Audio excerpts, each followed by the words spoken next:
Hi hello welcome to one TV health tip. ఎవరి రుచి వారిదే. నాలుక రుచికి తగ్గినట్లు ప్రజల ఆహారం ఎంపికలు ఉంటాయి. ముఖ్యంగా రుచిని అంచనా వేసేదే నాలుక మాత్రమే. అయితే కొన్ని వ్యాధుల్లో నాలుక రుచి అకస్మాత్తుగా మారుతుంది. దాన్ని విస్మరించడం తగదని వైద్య నిపుణులు సూచిస్తున్నారు. నాలుక రుచి పోయినట్లయితే ఆహారం తినాలని అనిపించదు. ఇలా జరిగితే అది ఏ వ్యాధులకు సంకేతమో ఇప్పుడు తెలుసుకుందాం. జిహ్వాకో రుచి, పుర్రేకో బుద్ధి అంటారు పెద్దలు. అంటే ఎవరి రుచి వారిదేనన్నమాట. వాస్తవానికి ఆహారం లేకుండా మన జీవితం ఎక్కువ కాలం ఉండదు. కానీ ప్రతి ఒక్కరూ సజీవంగా ఉండటానికి ఆహారం తీసుకోరు. బదులుగా వారు ఆహారంలో మంచి రుచిని కోరుకుంటారు. దాని బాధ్యత మన నాలుకపై ఉంటుంది. నాలుక రుచికి తగినట్లుగా ఆహారాన్ని తీసుకుంటారు. కానీ మన నాలుక కోరుకున్న దాన్ని బట్టి ఆహార ఎంపికలు ఉంటాయి.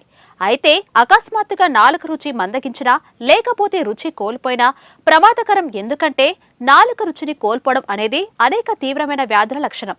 వాస్తవానికి మనం అనారోగ్యంతో ఉన్నప్పుడు మన నాలుక రుచి, రంగు కూడా మారుతుంది. అందుకే వైద్యులు తరచుగా చికిత్స సమయంలో మన నాలుకను చూస్తారు. ఆ తర్వాత దానికి తగినట్లుగా చికిత్సను అందిస్తారు. ఎవరైనా ఫ్లూతో బాధపడుతున్నప్పుడు నాలుక రుచి కోల్పోవచ్చు.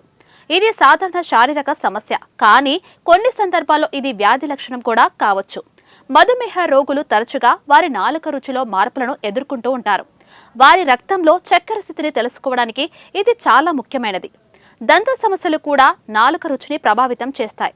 చిగురు వాపు, కుహరం, నోటిని శుభ్రంగా ఉంచుకోకపోవడం వల్ల ఇలాంటి సమస్యలు తలెత్తడం సర్వసాధారణం. పార్కిన్సన్స్ వ్యాధి, అల్జీమర్స్ లేదా మల్టిపుల్ స్క్లెరోసిస్ వంటి అనేక నాడీ సంబంధిత వ్యాధులు నాలుక రుచిలో మార్పులను కలిగిస్తాయి. సో ఇదండి ఇవాల్టి వన్ టీవీ హెల్త్ టిప్. మరో హెల్త్ టిప్ తో మళ్ళీ కలుద్దాం. Until then by.